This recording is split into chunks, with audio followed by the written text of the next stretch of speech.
What a way to live safe and secure. Don't ask for security. Ask for adventure.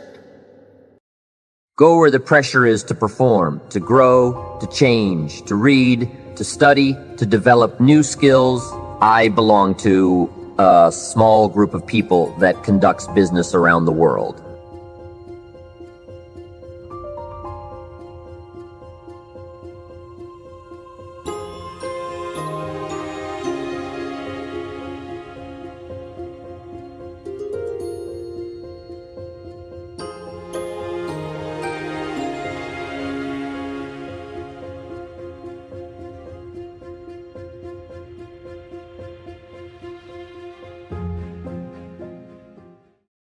Why pay the price? Why work this hard? Why go this far? Why try to learn this much? Why try to do it all? Why try to see it all? Why try to have it all? Why do it? Why learn it? Why study? Why put yourself out?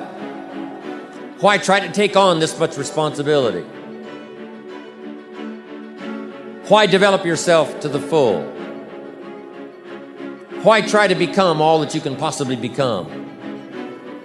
Why try to earn as much as you can earn, share as much as you can share, develop every skill you possibly can, see every human you possibly can, go to every class you possibly can, touch everybody you possibly can? Why do that much? Why go that far? Why share that much? Why give that much away? Why try to see everything? Why try to do everything? Why try to become everything? That's a good question, why? And you're the only one personally that can answer that question for yourself. You've got to have your own list of whys. Here's what I want you to do when you go home after you've left this extravaganza. Work on your list of whys. One of the big thrusts for success is to come up with a strong enough why. In leadership training, here's what we learn. If the why is powerful, the how is easy. But if the why isn't strong, if your goals aren't powerful, if the vision isn't clear, the old prophet said, without a vision we die, without a vision we perish, without a dream we're nothing. From the movie The Professionals, I listened to Bill Heron give his testimony yesterday. From the movie The Professionals, it said, we joined because we believed.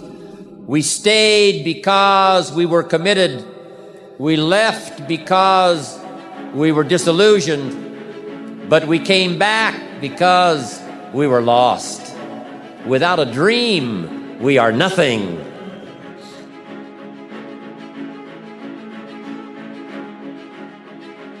Goals are important for a genuinely success-oriented person.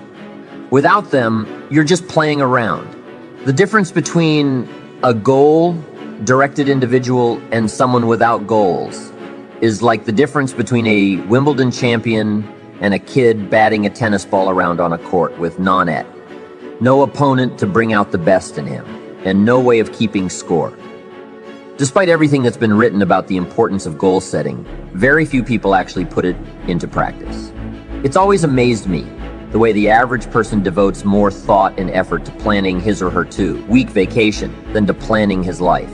Goals represent challenge in its most positive form. Leaders have their personal goals as well as those of their organization clearly in focus. In fact, one of the principal responsibilities of leadership is defining goals for the vast majority of people who aren't able to do it for themselves. Over the years, I've developed some ideas about effective goal setting, and I'd like to share those with you. I also want to point out some traps of goal-directed behavior that aren't usually talked about, but certainly ought to be. When I was a kid, I used to dream what it would be like to buy a ticket on a train and just go someplace.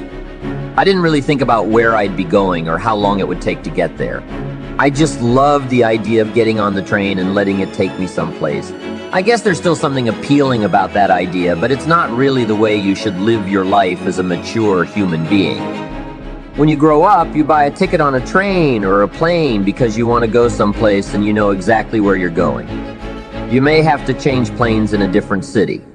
Your flight may be canceled, or you may have to switch to another flight. You may not feel like talking to the person seated next to you, but you will persist. You know where you're headed, and you're quite determined to get there.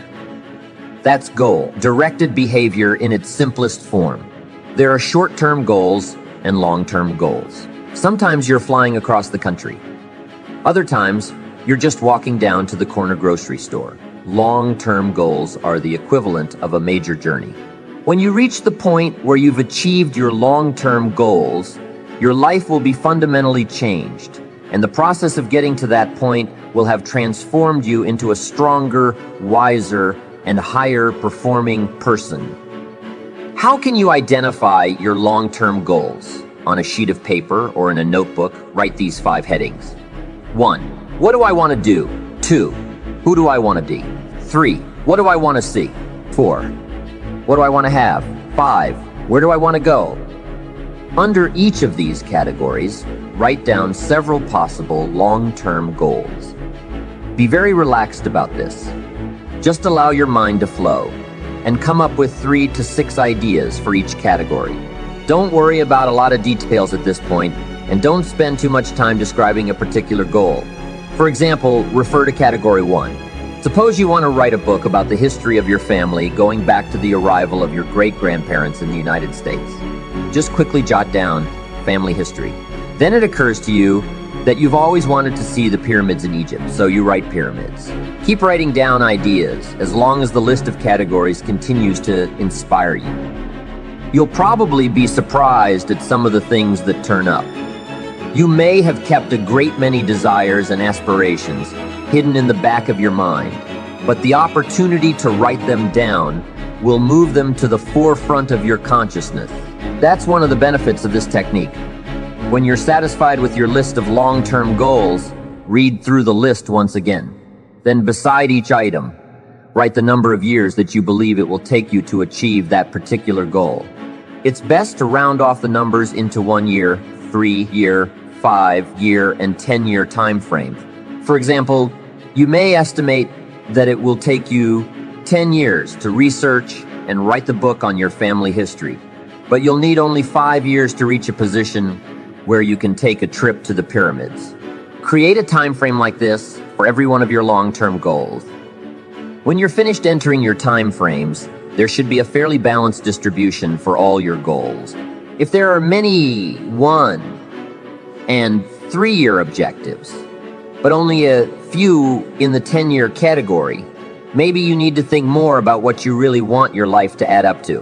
What kind of life you really want to build over the long run. But if there's a preponderance of 10-year goals and relatively few of the shorter-term variety, this may be an indication that you tend to put things off. Keep working on your list, adding and subtracting goals with various time frames, until you've created a more or less even distribution. Now comes the really challenging and interesting part. So far, you've just been adding things to the list, but now it's time to start making some selections. Now you're going to start asking yourself, it's really important compared to what might just be fun. Choose 4 goals from each of the 4 time frames: 1 year, 3 year, 5 year, and 10 year. You now have 16 separate goals. So far, you've only referred to them in shorthand fashion, but now you're going to start seeing them very clearly in your mind's eye. You're going to see each goal just as if it were being realized this very minute, and you're going to write down a detailed description of exactly what you see. Do you intend to open a handmade furniture store in 3 years? What will the store look like from the street?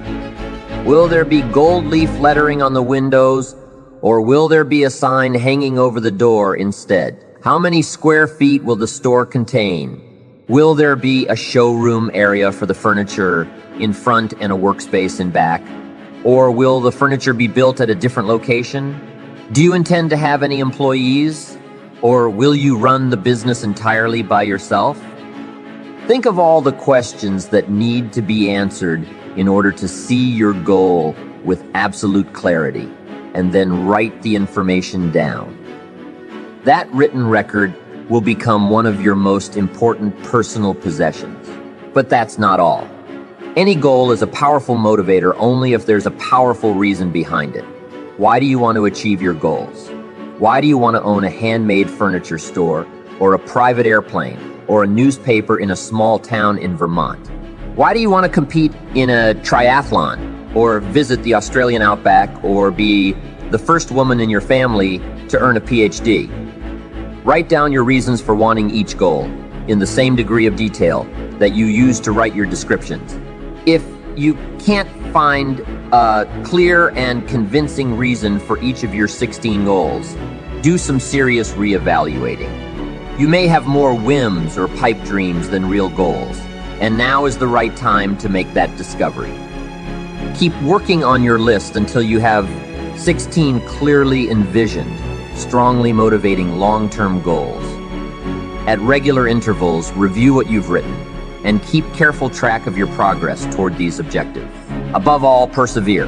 Goal setting is a very important first step, but goal achievement is a continuous, lifelong process.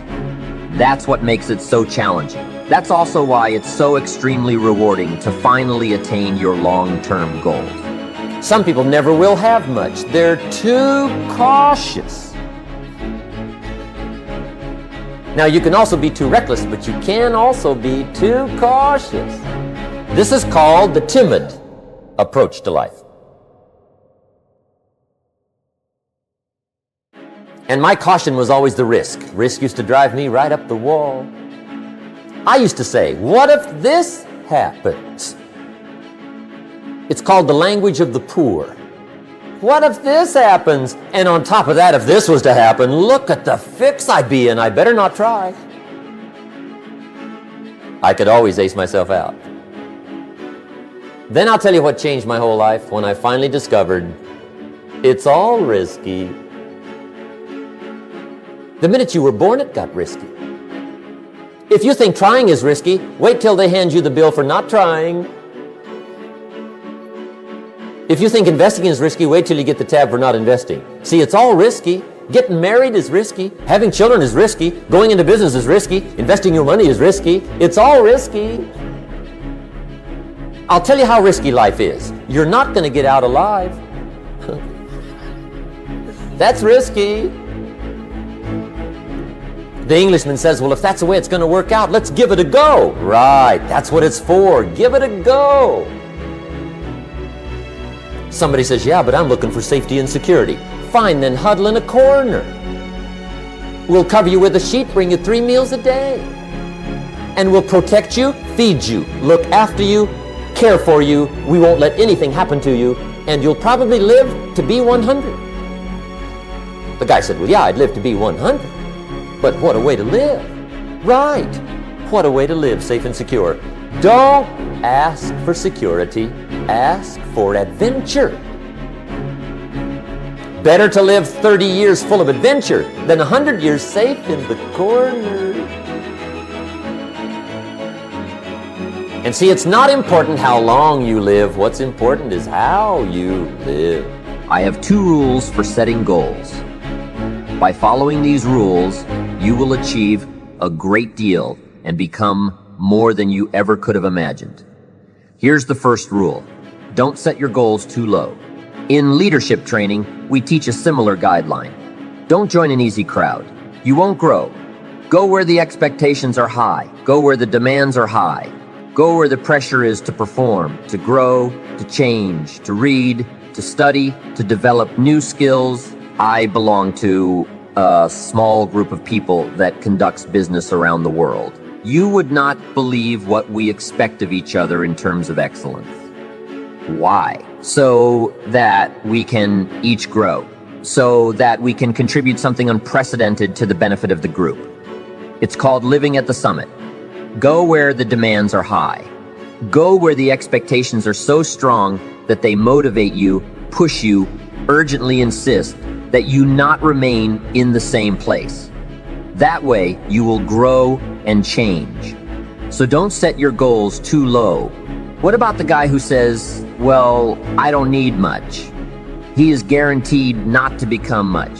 Here's rule number 2 for setting goals. Don't compromise. Don't sell out. There were some things back in the early years for which I paid too big a price. If I had known how much it was going to cost me, I never would have paid that price. But I didn't know it at the time. Don't sell out, and as the old saying goes, count the costs. Remember, in that ancient story, Judas got the money. That sounds like a success story, and it is true that 30 pieces of silver in those days was a sizable fortune. But having a name that is synonymous with traitor is not what I would call a success story.